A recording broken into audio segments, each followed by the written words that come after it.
Hi, this is Dr. Perry Carpenter. I'd like to thank you for taking the time to join me on today's program. In today's program, we're beginning a brand new series entitled The New Era Qualified Medical Evaluator. And I have some fascinating ideas to share with you in this program.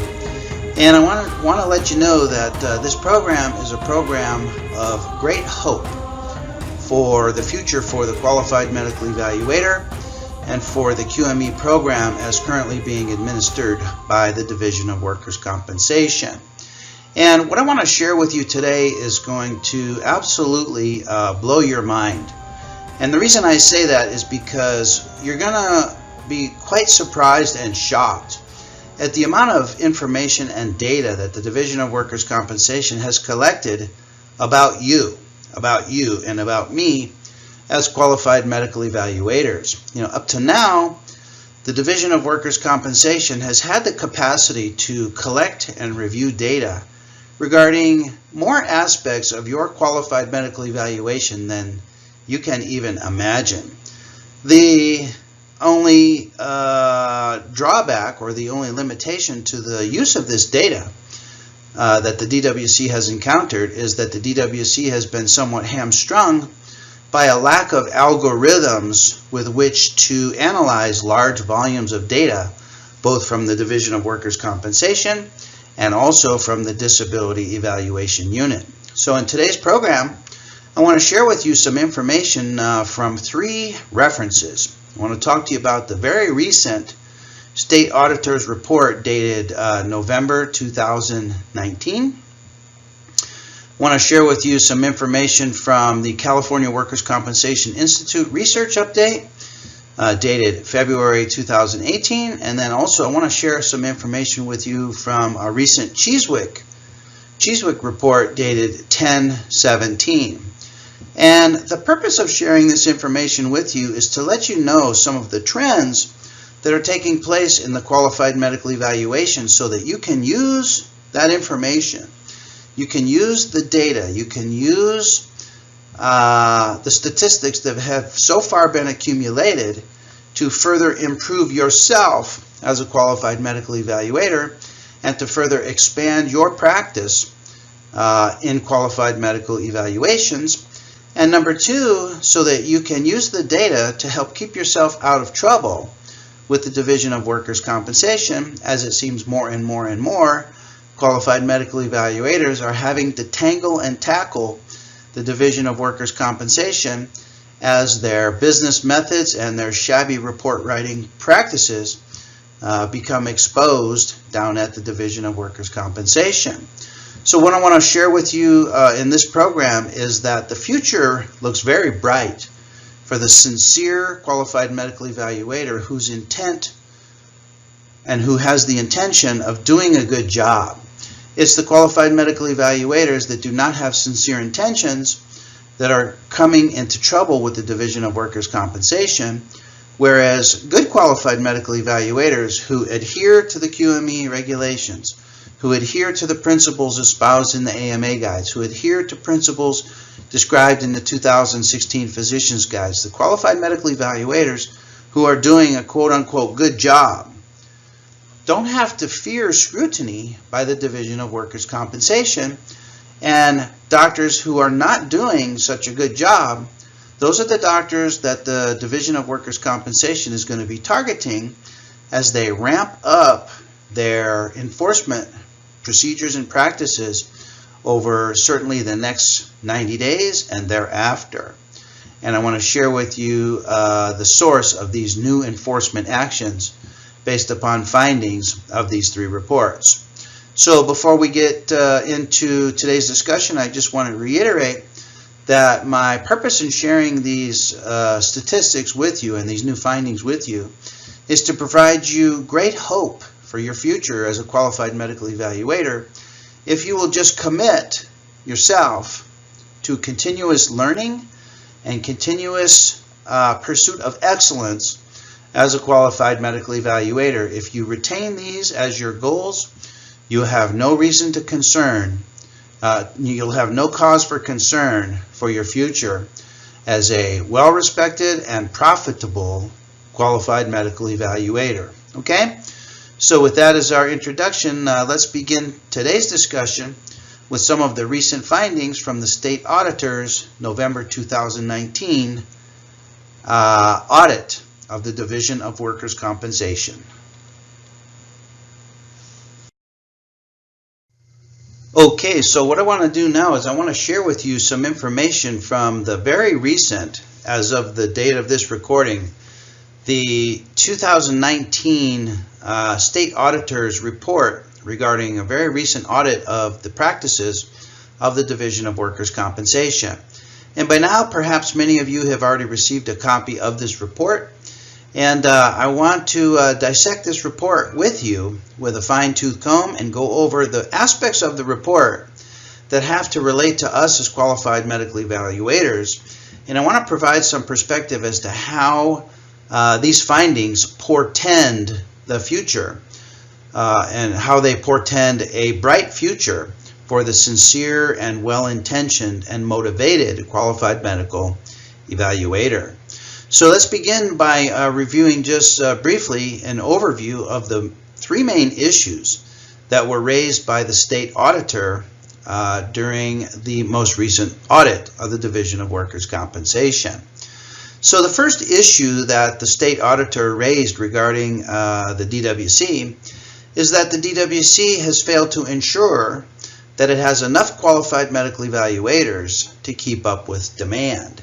It seems that in some cases and in very specific situations, injured workers are having to wait an extensive period of time to obtain a qualified medical evaluation appointment. But this is not a widespread problem. It's a very specific and localized problem, which we will talk about. But the state auditor has placed the responsibility for maintaining a full stable of qualified medical evaluators upon the Division of Workers' Compensation. And it's my opinion that perhaps it's not the Division of Workers' Compensation's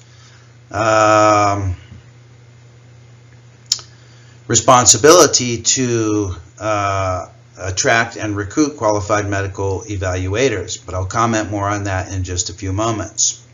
Issue number two is that the Division of Workers' Compensation inappropriately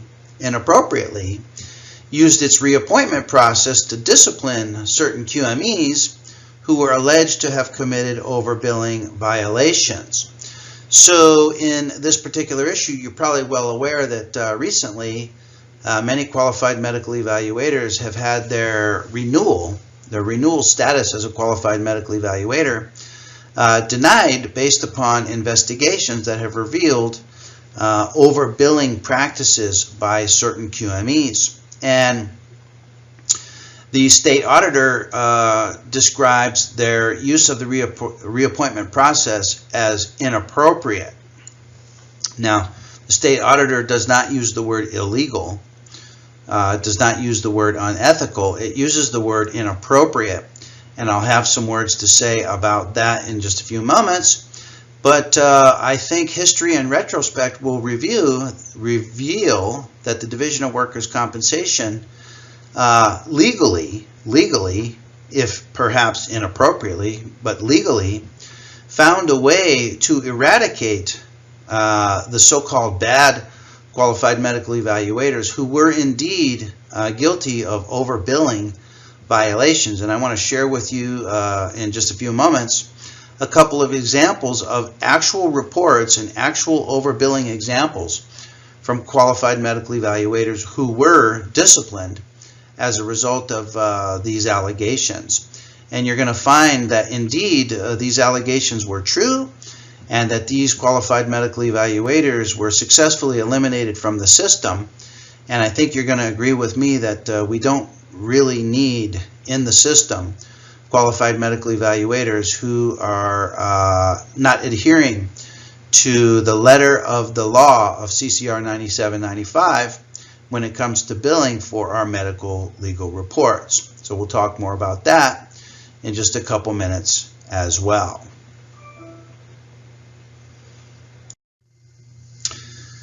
And then the third issue that the state auditor raised in her recent report is that the Division of Workers' Compensation has not ensured that qualified medical evaluators produce high-quality reports. And on this point, and we're going to talk more about this in a few minutes, but on this point, I agree with the state auditor.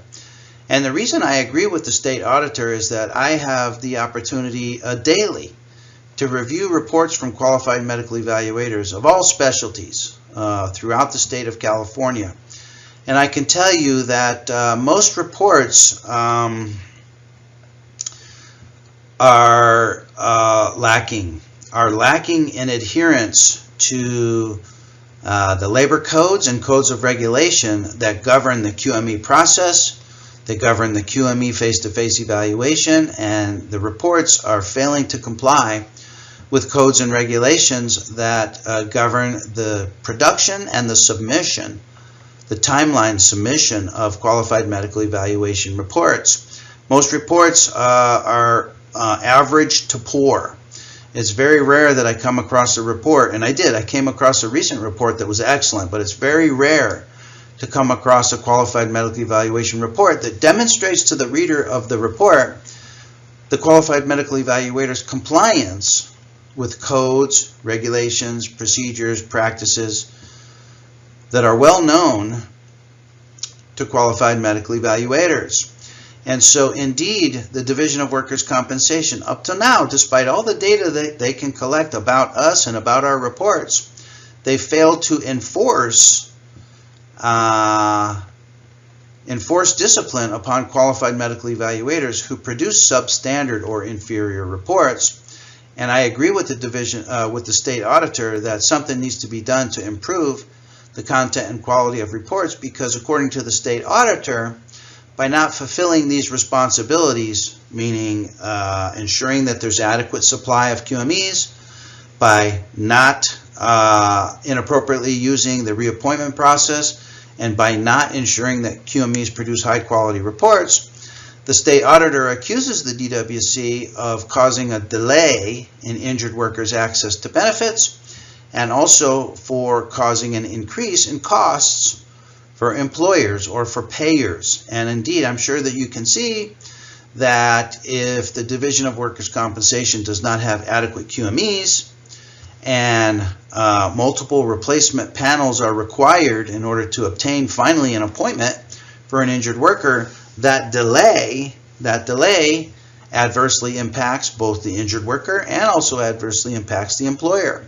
Similarly, by not ensuring that QMEs produce high-quality reports, which are reports that actually resolve the disputed issues, what a concept, right? If you can believe that.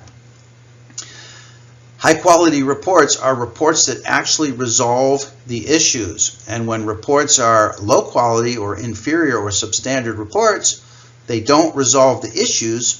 This causes the need for supplemental reports, reevaluations, new face-to-face evaluations, causes the need for depositions, and additional billable services, which simply serve to increase the cost for the payers when the issue should have been resolved initially upon the first encounter with the qualified medical evaluator. And certainly this increased costs, and the state auditor is going to demand that the Division of Workers' Compensation addresses these oversights. Okay, so let's go over each of these issues individually and see how the issue impacts us as qualified medical evaluators.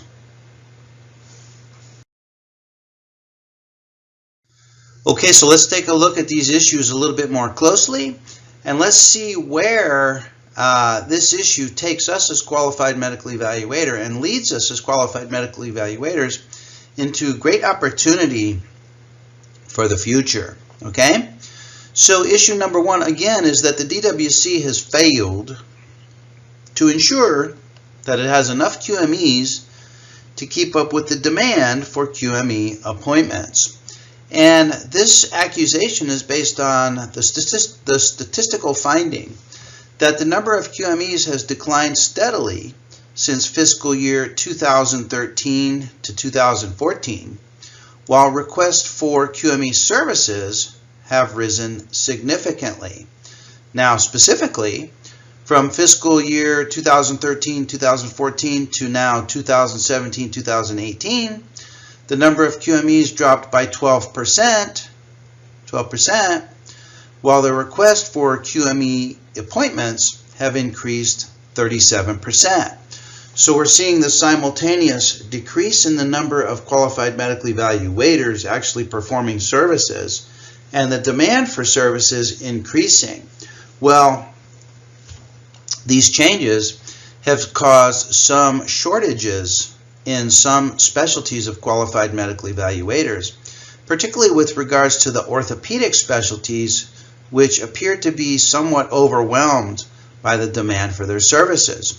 And in some cases, especially in represented cases, when the parties each strike a qualified medical evaluator from the panel, the remaining unstricken qualified medical evaluator becomes the panel qualified medical evaluator, and in some cases, especially in the orthopedic specialties, the remaining panel qualified medical evaluator does not have availability within a 60-day time window. If the qualified medical evaluator does not have availability within that 60-day time window, the parties can then do one of two things. They can agree to waive the 60-day timeline requirement for the scheduling of the panel qualified medical evaluation appointment, or the parties can agree to order a replacement panel of 3 new named doctors who again have the potential for unavailability for greater than 60 days. And so we're seeing the issuance of replacement panels and replacement panels and replacement panels as the number of qualified medical evaluators diminish while demand for services increase, and this causes a delay in obtaining benefits and services and medical treatment in some instances for injured workers who desperately need these benefits and medical treatment services. So this is a problem that has been identified by the state auditor, that the QME system is being overwhelmed by demand while the number of participators and players, the number of actual evaluators, has diminished. Okay, so let's take a closer look at some of these statistics.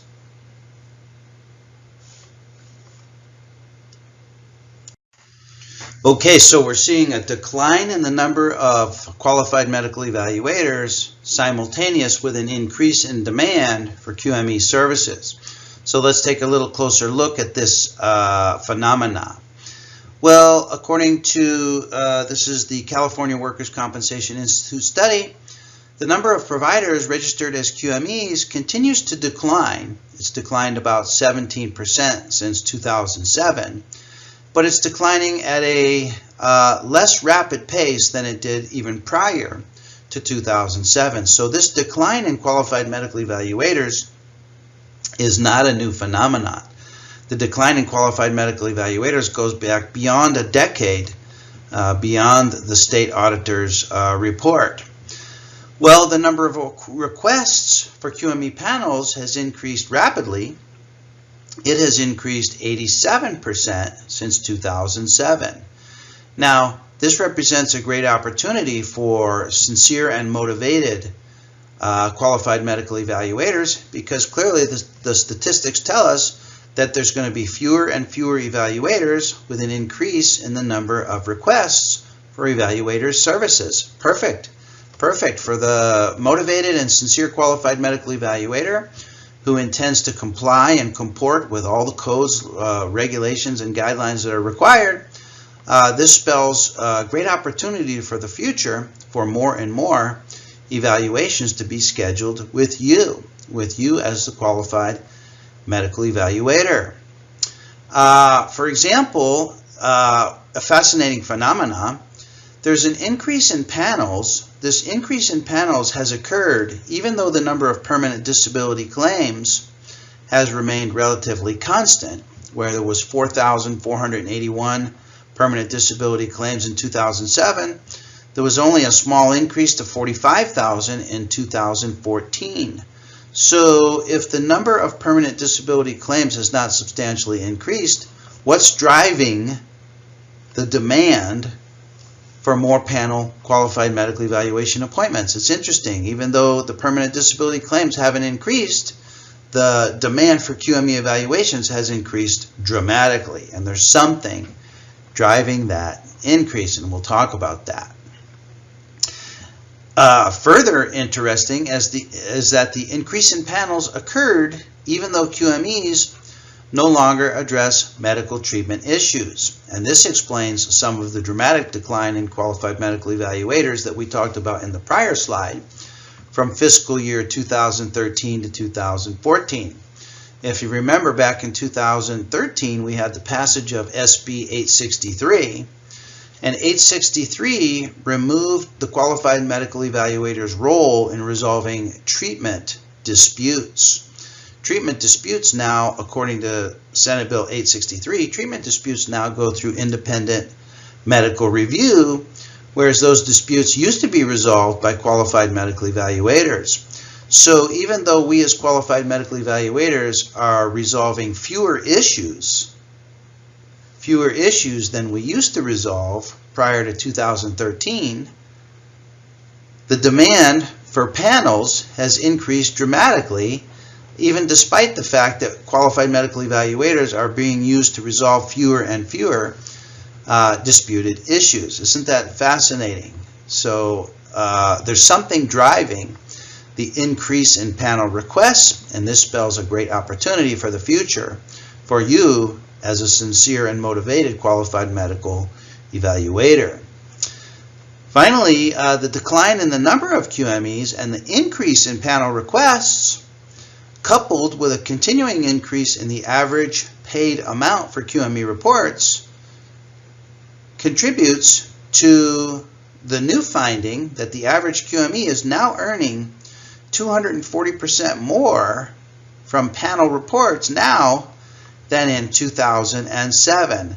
And do you have any problem with that? I have no problem with that at all.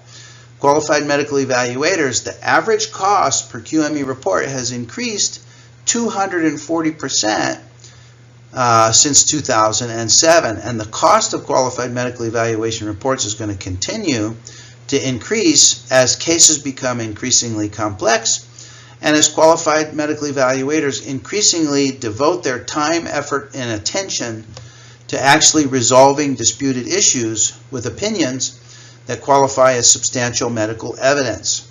These types of reports command the highest reimbursement rates, and those reimbursement rates are going to continue to escalate if these trends prove to extend into the future, which is my opinion that they will.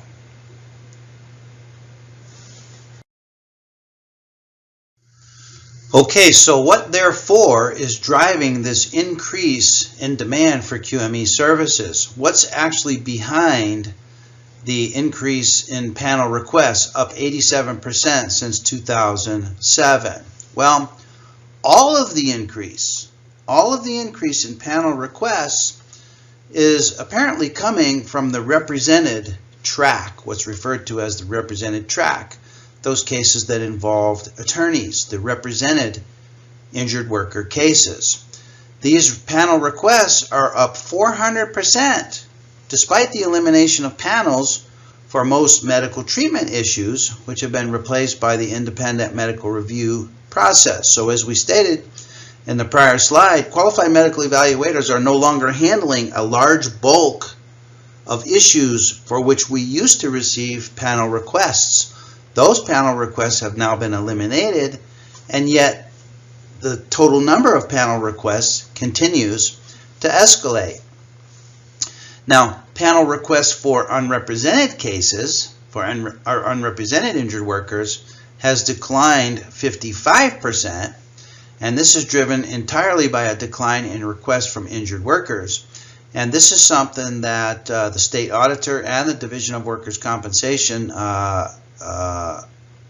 immediately needs to address, because no one in the system wants to discourage unrepresented injured workers from filing a request for a panel QME evaluation. But it seems that the process involved for a lay person, a lay injured worker, a person who's unfamiliar with the system, the process involved in obtaining a panel QME, a QME panel, is intimidating and is difficult, and as a result, the request from unrepresented injured workers is way, way down. And that's something that the Division of Workers' Compensation is going to address immediately to make the process a little simpler and less intimidating for unrepresented injured workers. Now, the Division of Workers' Compensation does keep statistics on the reasons that drive the request for QME panels in the represented track cases. They're a little bit behind in maintaining the same similar statistics for unrepresented injured workers. But what is at least known now is that for represented injured workers, the number one reason for a QME panel request has to do with compensability. Compensability. This is AOE, COE. AOE, COE disputes are driving 42.5%, almost half of the QME panel requests involve disputes over compensability. And this represents a great, great opportunity for us as qualified medical evaluators, because these are the cases for whom causation is in dispute, for whom causation qualifies as a complexity factor. These have the potential to be the most complex of the medical legal evaluations that we perform. And they're voluminous, comprising 42.5% of all requests for panel appointments. Next in line involves dispute over permanent disability, and then third in line involve disputes over permanent and stationary status. So each one of these disputes is driven by a different labor code, and it becomes important for you as a qualified medical evaluator to know the labor codes that govern the QME panel process and to comport your evaluation exactly to comply with resolving the issue in dispute with the report. So for example, in those cases that involve a dispute over compensability, your report is going to heavily revolve around issues related to AOE and COE, and will revolve less around issues related to permanent disability and apportionment and future medical care in cases where the claim is struggling to get started and medical treatment is struggling to even get started, compared to cases where the case has already been accepted, such as disputes number 2 and number 3, where medical treatment has long already been delivered and the case is approaching its terminus, compared to disputes over compensability when the claim is struggling at its initiation. So each one of these disputes requires a different perspective in the face-to-face evaluation, and this is a great opportunity for you as a qualified medical evaluator to capture these disputes, especially those disputes, the large number of disputes that involve disputes over compensability. So this also represents a great opportunity for the sincere and motivated qualified medical evaluator.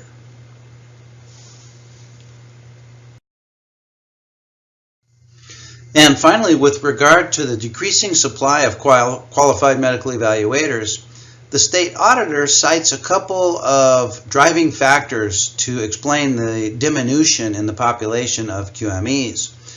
The state auditor tells us that the Division of Workers' Compensation has not updated the rates of its medical legal fee schedule that QMEs used to charge for their services since 2006. That's approximately 13 years ago at the time of this recording. And they tell us that the rates are 30% lower than what the rates would be if those rates were adjusted for inflation. Finally, the Division of Workers' Compensation has not established a process for recruiting QMEs, and it has not used the data that it collects to better manage the QME supply and to recruit more QMEs. So here, the state auditor places the responsibility for maintaining a full stable of qualified medical evaluators upon the Division of Workers' Compensation at a time when the Division of Workers' Compensation has just eradicated and eliminated several hundred qualified medical evaluators through discipline based on overbilling allegations.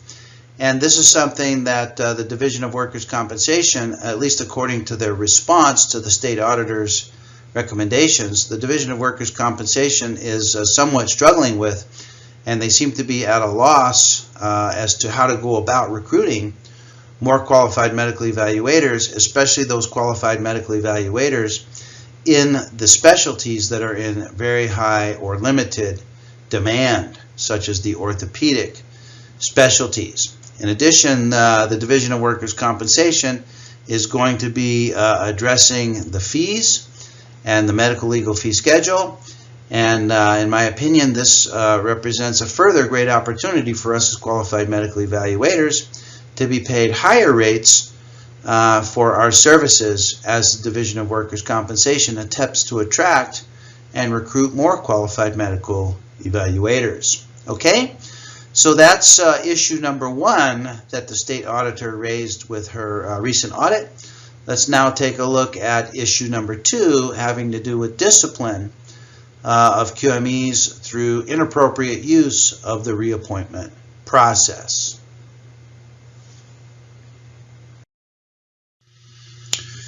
Issue number two that was raised by the state auditor is that the DWC inappropriately used its reappointment process to discipline certain QMEs that were alleged to have committed overbilling violations.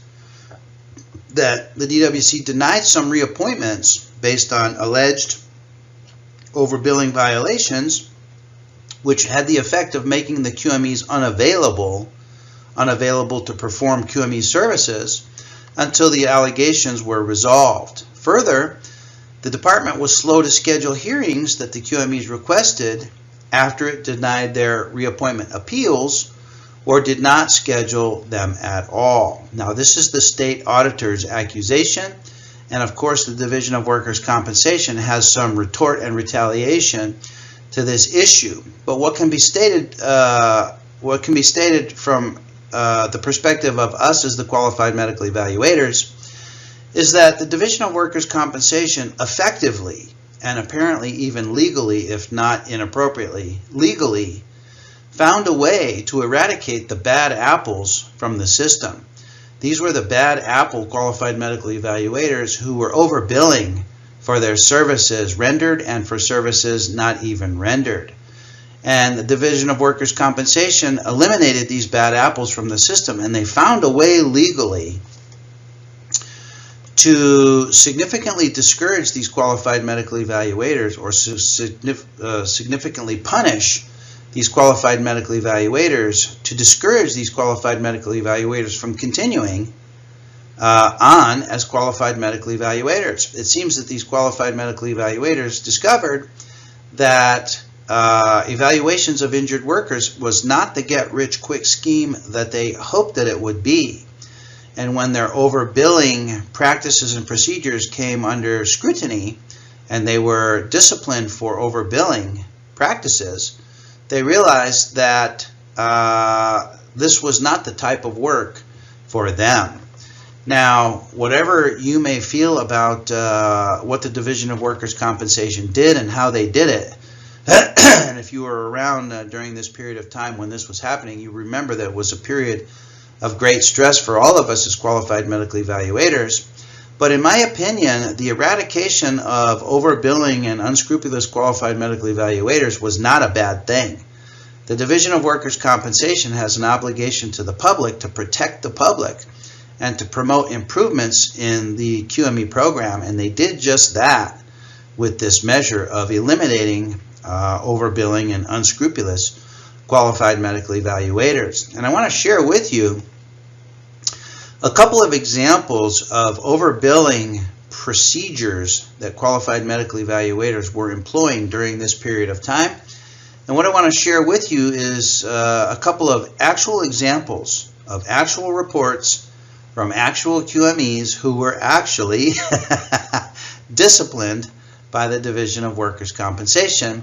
And I'm sure you're going to agree with me that we don't need these types of qualified medical evaluators in the system.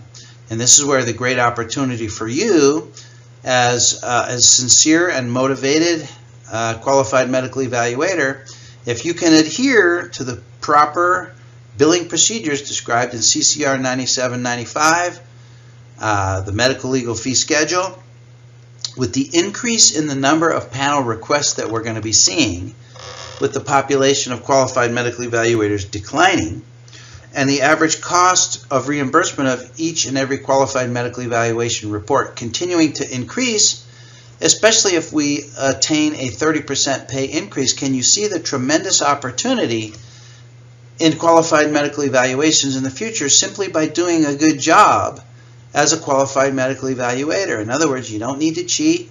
You don't need to use unethical fringe type of language in your report in order to substantiate complexity factors that don't exist. No, you can succeed as a qualified medical evaluator simply by adhering to the rules. There's nothing wrong with the rules. The rules are here to serve us, and the Division of Workers' Compensation is coming after you if you don't adhere to the rules. So let's take a look at these reports, and let me see what you think about these overbilling types of reports.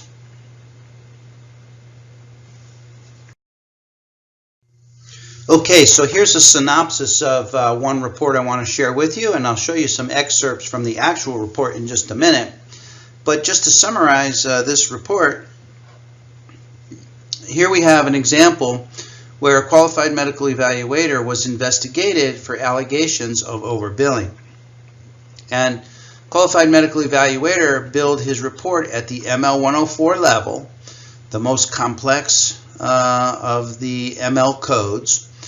And he reported that he had 3 hours of review of records, and he had 2 hours of face-to-face time, and he had 3 hours of report preparation.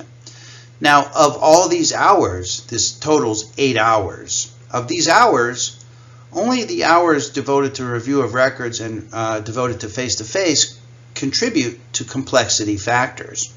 But to qualify for the ML 104 complexity factor, in the absence of other stated complexity factors, the ML 104 requires 6 hours of combined time in review of records and face-to-face. Okay?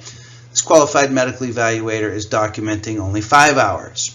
So in actuality, this report does not actually qualify as an ML 104. This report actually qualifies as an ML 102 or an ML 103. An ML 102 reimburses at $625 and an ML 103 at $1,037.50. And so this qualified medical evaluator billed $4,400 for his report, which in the case of a bona fide ML 104 report at $250 per hour, this report would represent a total time commitment of 17.6 hours involved with the evaluation.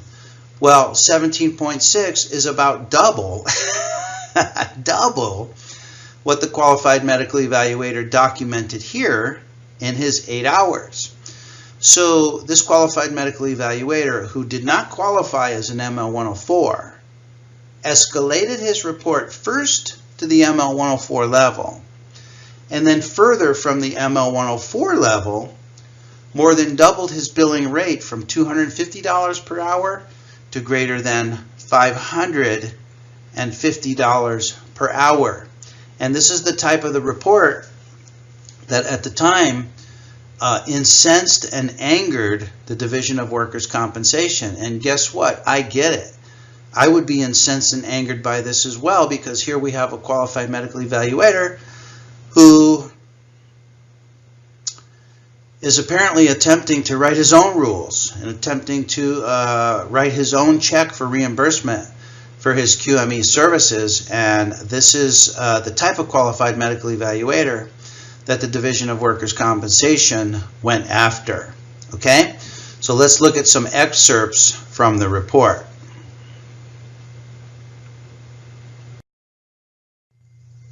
Okay, so here's some excerpts from the actual report.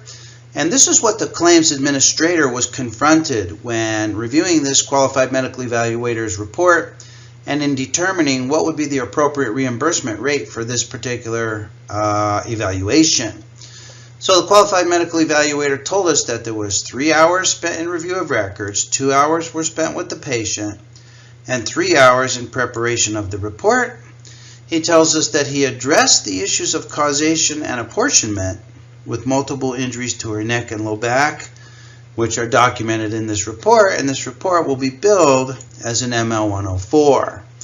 Now, simply addressing causation and simply addressing apportionment, as you know, does not qualify as a complexity factor. The definitions of causation and the definitions of apportionment as complexity factors are quite specific, and this Qualified Medical Evaluator fails to prove to the claims administrator that he deserves to be paid for causation and apportionment as complexity factors. In fact, let's go to the causation section of the report, and I want you to tell me if you feel, if you were the claims administrator, that the Qualified Medical Evaluator's discussion of causation indeed qualifies for a complexity factor, and if indeed the report qualifies as an ML104 billable type of report. Qualified Medical Evaluator told us that causation for her neck, mid-back, and low back is related to accident of 2013, while injuries to mid-back and low back, okay, so that's the same body part, mid-back and low back, and injuries to mid-back and low back seems to be related to accident of 2014. In your opinion, is that a causation discussion for these body parts that rises to the level of substantial medical evidence? Does this discussion of causation resolve the issue as to which injury involved which body parts and what's happening here in this case? In your opinion, is this a sufficient discussion of causation to qualify as a complexity factor? Well, let me tell you, the Division of Workers' Compensation wasn't convinced that this qualified as a complexity factor. The doctor went on to tell us that the little finger involvement is moot and would be related to the incidents of 2013 of no consequence, and I have no idea what is meant by that particular sentence. So in this case, the entire causation argument involves 2 sentences, and for that, the doctor felt it was appropriate to escalate his report to $4,400, double the amount of time that he documented as being involved with the evaluation. Okay, so this is an example from one report. Let's take a look at another example from another report. This doctor told us that 2 hours were needed in review of records, 2 hours were spent with the patient, as well as 2 hours in preparation of the report.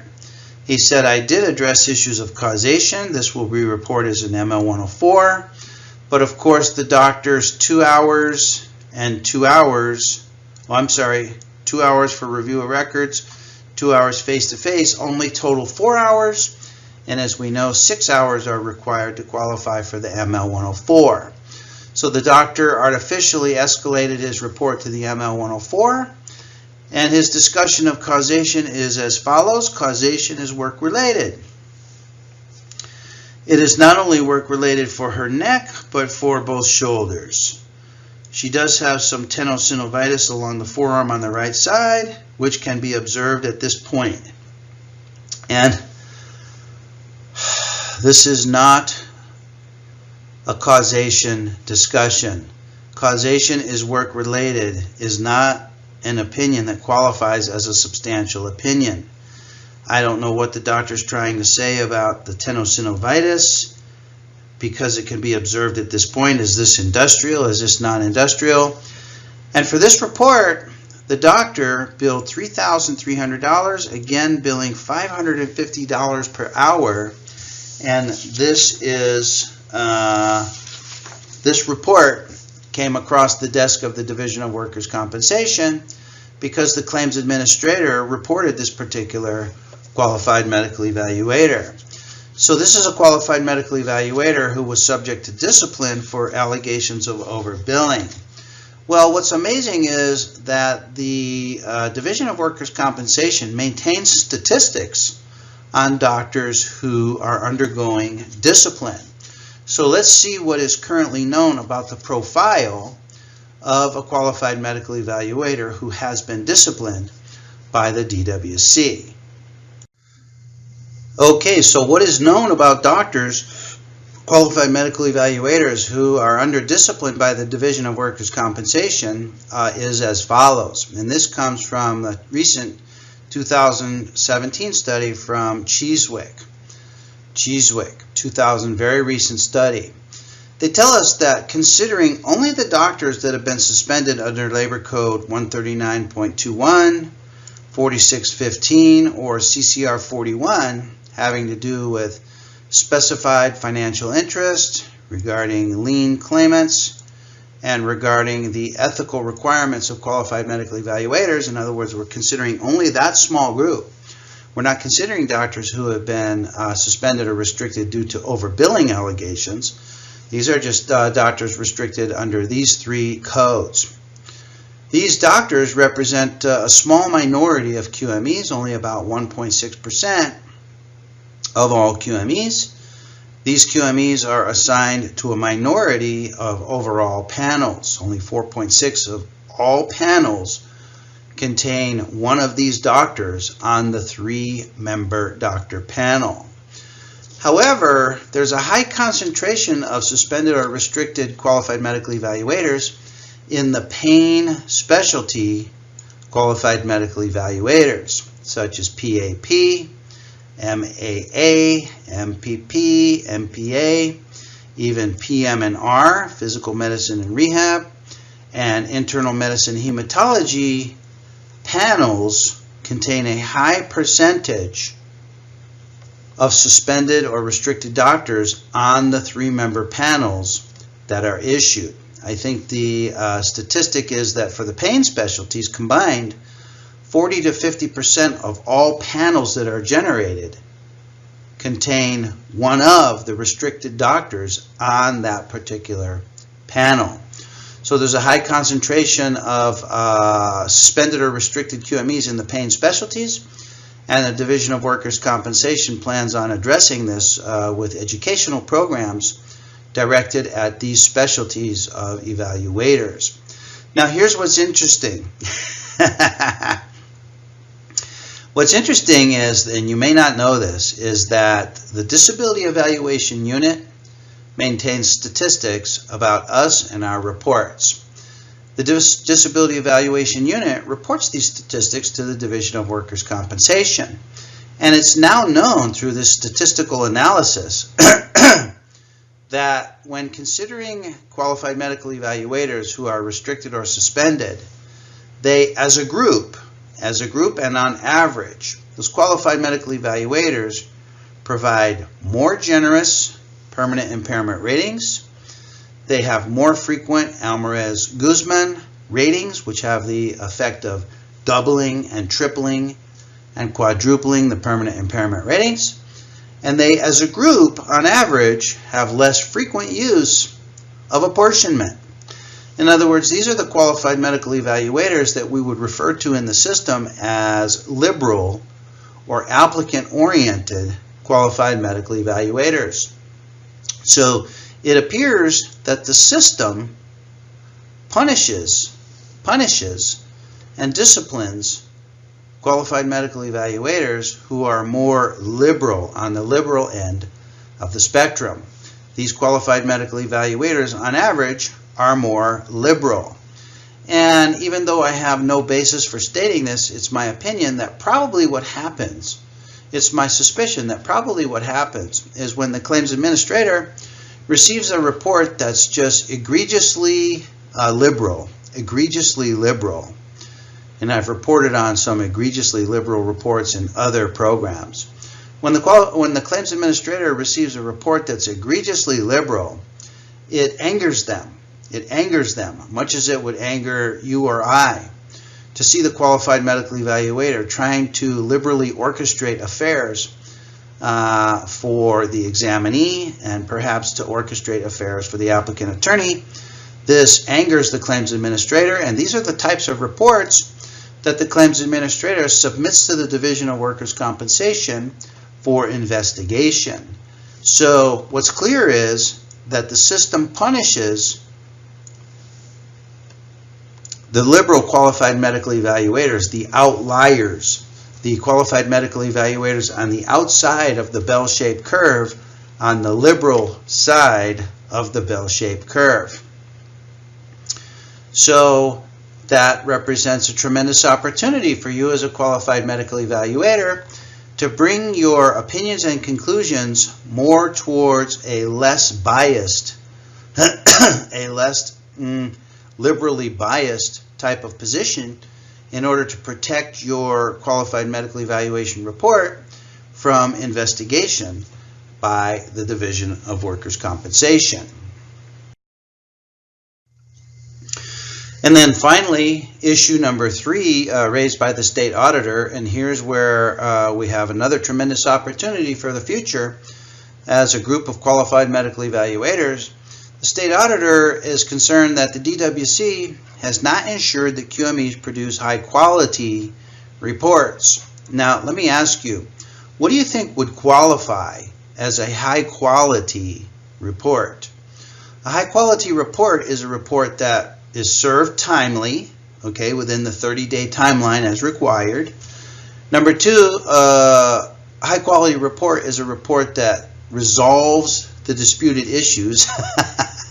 Resolves the disputed issues. And many qualified medical evaluators, they resist resolving the issues. They resist answering the specific questions asked of them for the evaluation. They resist this because they attempt to orchestrate follow-up business in the form of supplemental reports, follow-up evaluations, and there's this whole squirrely type of behavior of qualified medical evaluators trying to orchestrate affairs according to business concerns for them as qualified medical evaluators and failing to resolve the issues in dispute with the case. So high quality reports actually resolve the disputed issues. What a concept. And number 3, high quality reports contain opinions that qualify as substantial medical evidence. In other words, they are substantial opinions. High quality reports are good reports. They're served on time, they resolve the issue, and they're solid in describing the how and why reasoning as to why the qualified medical evaluator opined in the way that he or she opined. Okay, so these are high quality reports, and I'm sure you can imagine conversely what would qualify as a low quality report. Now, the department has not ensured that QMEs produce high quality reports that provide medical evidence to help judges and to others resolve disputes timely. It has not just to resolve disputes timely, and let me just comment on that. I recently reviewed a case where the qualified medical evaluator reported no fewer than 5 times on the case. Qualified medical evaluator had 3 face-to-face evaluations and 2 supplemental reports in between the face-to-face evaluations, and had reported on the case 5 times. And during those 5 times, the qualified medical evaluator never resolved the disputed issue. And in each case of those 5 reports, each of the 5 reports was nearly identical. Identical to the other reports. All 5 of the 5 reports were exactly 16 pages in length, and they were nearly identical. Well, what happened is the qualified medical evaluator actually died before the case was resolved, and the case got assigned to a new qualified medical evaluator who then himself had a face-to-face evaluation at thousands and thousands and thousands of dollars of cost to the employer.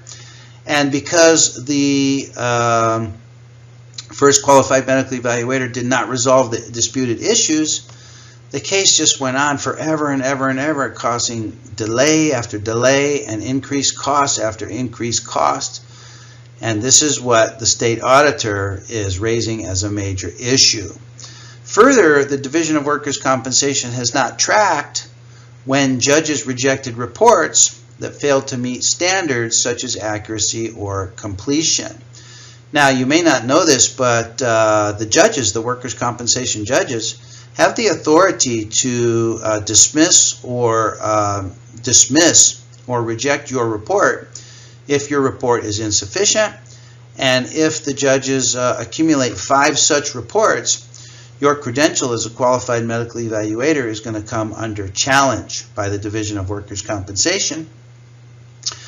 But up till now, there's a poor system or a lacking system or an incompletely developed system whereby the Division of Workers' Compensation can communicate with the judges and can track these rejected reports and pursue investigation of these reports.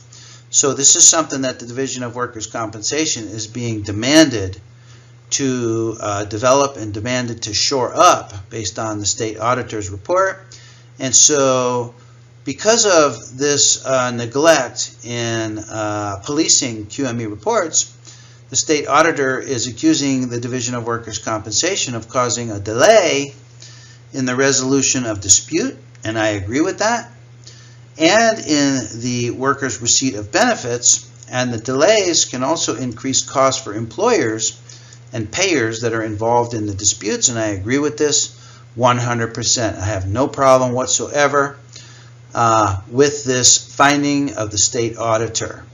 Now, what's going to happen is, as the Division of Workers' Compensation begins to further scrutinize reports, your reports are going to come across the desk of the Division of Workers' Compensation. So I'm asking you now to make a commitment now to improve the content and quality of your report now, to begin to refamiliarize yourself with the QME regulations now, to begin to become a student of the AMA guides now, and to improve, and constantly improve the content and quality of your report such that your very next report actually resolves the disputed issues involved in the case, and that you not protract and prolong the case unnecessarily by consciously and deliberately failing to resolve the disputed issues. I'm asking you to improve as a qualified medical evaluator and to perfect your final work product, which bears your signature, which is your qualified medical evaluation report, because if you fail to do so, you're going to come under scrutiny with the Division of Workers' Compensation. Okay? So where does this leave us as qualified medical evaluators? Let's talk now at the conclusion of this program about the tremendous opportunity that awaits you as a sincere and motivated qualified medical evaluator. So doctors, what does this portend for the future? Well, what can be said is that the one thing that we can always count on is change. And up till now, in my experience in doing qualified medical evaluations since approximately 1995, all changes promulgated by the Division of Workers' Compensation, in my experience, are good changes. I love the DWC. The DWC has been very, very good to me. The DWC has given me instructions on how to improve my skills as a qualified medical evaluator, how to improve my QME reports, and the Division of Workers' Compensation provides for me handsome payment for my services. And I welcome the new changes that the Division of Workers' Compensation implements as a result of the recent audit by the state auditor. And I want to give you some hope for your future as a qualified medical evaluator as well. According to the recent Cheeswick study, the number of QMEs is down 17%, while demand for qualified medical evaluation appointments is up 87%. 87%. The average charge for QME report is up 69%. I should say the average reimbursement for QME report is up 69%. I'm all for that, and I expect that this will continue to increase as our reports become increasingly complex. The average QME income from reports is up 240%. Is there anything wrong with that, doctors? I love what's happening. I love this trend. If we as qualified medical evaluators can simply do a good job and can stay out of the scrutiny of the Division of Workers' Compensation and avoid discipline and restriction, as qualified medical evaluators, we can expect to be paid handsomely for our QME reports. And finally, the total cost of QME reports is up 182%, and that's going to continue to increase, as I said, as the reports continue to become increasingly complex and as the issues involved with these reports continue to become more complex and more multiple, simultaneously more multiple issues in dispute. So I have every reason to believe that we as qualified medical evaluators are going to have plenty of work in the future. We're going to have as many cases as we want or as we can handle, and we're going to be paid handsomely for our services, provided that we can provide services that are in compliance with the Division of Workers' Compensation's QME regulations and also the labor codes and codes of regulation that govern the QME evaluation process. If we can simply follow the rules, nothing wrong with the rules. We can simply follow the rules. We can look forward to a long and prosperous future as a qualified medical evaluator, and that's what I want to encourage you to pursue in your future as a qualified medical evaluator. So I want to thank you for joining me on today's program. I look forward to being with you on future programs as well. And for now, this is Dr. Perry Carpenter wishing you best of success as a qualified medical evaluator.